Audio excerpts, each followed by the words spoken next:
हाय, hello, नमस्कार. सगळ्यांचं नवीन एका व्हिडिओजमध्ये स्वागत आहे. कशा आहात सर्वजण? तर हे शेवचे लाडू बनवले होते. आता व्हिडिओ थोडासा लेटच अपलोड होते. दिवाळीमध्ये बनवलेले लाडू आहेत हे. तर आमच्याकडे शेवचे लाडू जास्त आवडतात. बुंदीचे पण आवडतात, पण बुंदीपेक्षा शेवचे जास्त आवडतात.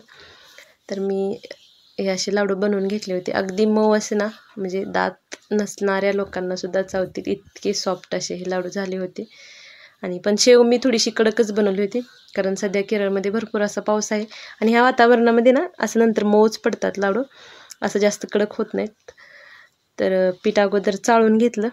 आता पीठ मोजून घेतलं नव्हतं, नंतर मी शेव मोजते, म्हणजे साखर किती घालायचं हे प्रमाण लक्षात येतं. तर पीठ चाळून घेतलं, म्हणजे गाठी असतील पिठामध्ये त्या फोडून सगळ्या निघतात. तर पीठ असं छान असं मळून घेतलं. एक 15 ते 20 मिनिट तरी भिजत ठेवून द्यायचं असंच. तोपर्यंत आपली बाकीची तयारी करून घेतली तरी चालते. आणि नंतर मग मी शेव करायला घेतली. तर पीठ असं व्यवस्थित असं शेवग्यामध्ये भरून घेतलं. अगदी जास्त घट्टसर पण नाही आणि जास्त पातळ पण नाही, अशा कन्सिस्टन्सीमध्ये भिजवलं होतं. तर शेव तळताना मग गॅस हा मोठा ठेवायचा, म्हणजे काय होतं, शेव तेलकट होत नाही अजिबात, त्याच्यामध्ये तेल बसत नाही. आणि पीठ जास्त पातळ असेल तरी पण मग शेव थोडीशी तेलकट होते. त्यामुळे पीठ अगदीच पातळ करायचं नाही आणि मोठ्या गॅसवरतीच शेव तळायची. गॅस कुठेही बारीक करायचं नाही शेव तळून होईपर्यंत. तर मग शेव आपली व्यवस्थित आतपर्यंत तळली जाते आणि जास्त तेलकट मग ती होत नाही. तर अशा पद्धतीने मी ना सर्व शेव बनवून घेतली होती.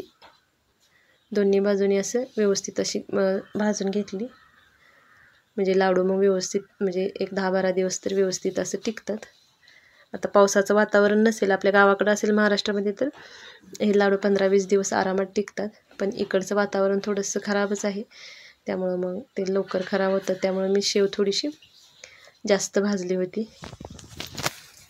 तर अशी करून मी सगळी शेव बनवून घेतली. आता गरम गरमच चुरली तरी चालते, पण आता आपण एकटेच बनवणार असेल तर मग शेव पाडायची, तळायची आणि चुरायचं असं हे होत नाही, जमत नाही मग.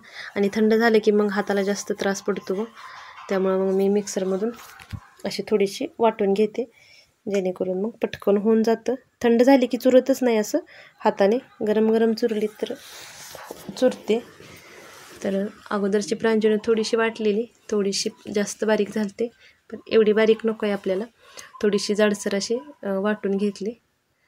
आणि नंतर मग शेव वाटून झाली की मग शेव मोजून घेते, किती शेव आहे त्याच्या निम्मी मी साखर घेते, थोडीशी कमीच, निम्म्यापेक्षा पण थोडीशी कमी, कारण जास्त गोड नाही आवडत.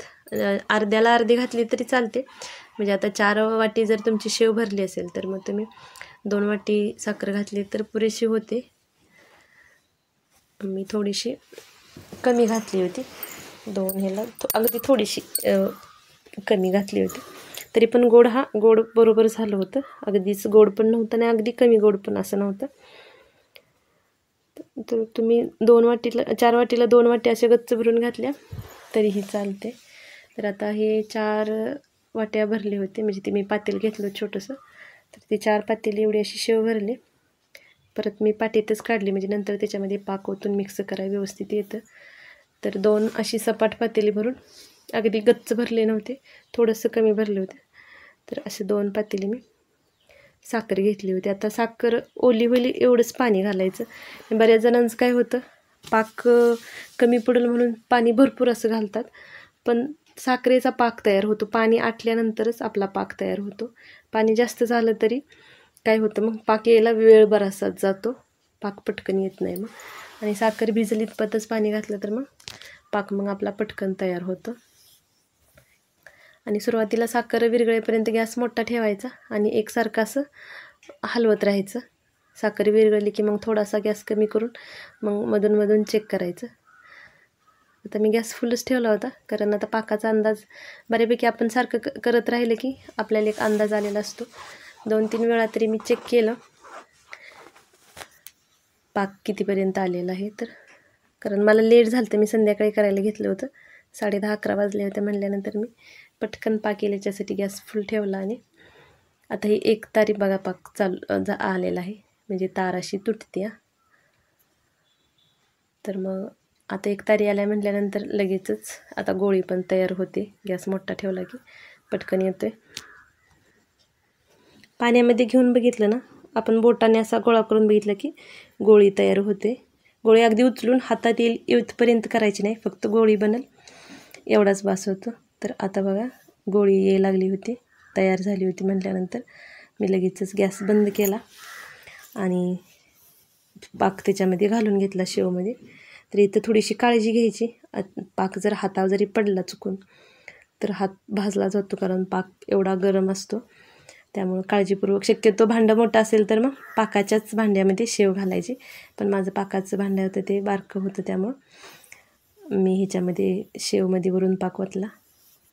तर बऱ्याच वेळा असं झालेलं आहे महिलांचं बघा, की असा वरून पाक वतताना ना हातावरती पाक पडून हात भाजलेला असतात.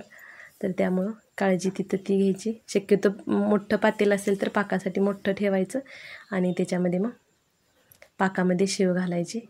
म्हणजे मग तसं मिक्स करून ठेवलं तर चालतं. असा वरून पाक वतताना काळजी भरपूर अशी घ्यावी लागते. थोडा जरी पाक हातावरती उडला तरी हात भाजू शकतो जोरात. तर हे असं व्यवस्थित असं मिक्स करून घेतलं आणि त्याच्यामध्ये थोडीशी वेलची पूड आणि तूप घातलं होतं. आता तुम्हाला हवे असतील तर तुम्ही ड्रायफ्रूट्स घालू शकता, पण ड्रायफ्रूट्स घातले तर थोडेसे तुपामध्ये भाजून घालायचे. नाहीतर काय होतं, ड्रायफ्रूट्समुळं लाडूला तिथं बुरशी येते लवकर. त्यामुळं मी घालतच नाही त्याच्यामध्ये, फक्त वेलची पावडर आणि हे घातलं, तूप थोडंसं घालते वरून. तर असं झाकून एक अर्धा तास तरी झाकून ठेवलं होतं, अर्धा ते पाऊण तास. आणि आता एकटीच बांधणार होती म्हटल्यानंतर मग मी काय केलं, थोडंसं मिश्रण असं थोडं प्लेटमध्ये काढून घेतलं. आता एक सोबत सगळंच थंड झालं तर परत बांधायला खूप त्रास होतो. त्यामुळं मग एकटं करणार असेल तर मग असं केलं तरी चालतं. आणि बाकी मी झाकून साईडला ठेवलं आणि थोडं असं प्लेटमध्ये घेऊन मग लाडू वळायला घेतले. आता थोडेसे छोट्या साईजचेच लाडू बांधते, कारण वेस्ट व्हायला नको. मुलांना जर पाहिजे असेल तर डबल घेऊन खातात, पण मोठा असेल तर त्यांना नको असेल तर बाकी मग तसाच टाकतात ते. त्यामुळं मग साईज माझी शक्यतो छोटीच राहते लाडूची. आणि असे एकसारखे सगळे लाडू मग मी वळून घेतले. तर छान असे सॉफ्ट झाले होते, अगदी असे कडक किंवा असं कठीण फुटत नाहीत असं वगैरे काही झालं नव्हतं. आणि 10 ते 12 दिवस हे लाडू असे व्यवस्थित टिकतात. फक्त लाडू अधूनमधून काय करायचं, म्हणजे खायला आपण ज्यावेळी काढतो तर एक 10-15 मिनिट डबा असा उघडा ठेवायचा. हवाबंद डब्यामध्ये आपण ठेवतो, पण थोडा वेळ जरा उघडा ठेवायचा, म्हणजे लाडू पटकन खराब होत नाहीत. जर पावसाचं वातावरण असेल, क्लायमेट तसं असेल तर तसं केलं तरी चालतं, मग लाडू व्यवस्थित राहतात. आणि असे सगळे लाडू मग बांधून घेतले छोटे छोटे. तर कसा वाटला व्हिडिओ कमेंट करून नक्की सांगा. आणि चॅनलवरती जर नवीन असाल तर चॅनलला सबस्क्राईब नक्की करा. भेटूया नंतर एका नवीन व्हिडिओजमध्ये. श्री स्वामी समर्थ सर्वांना.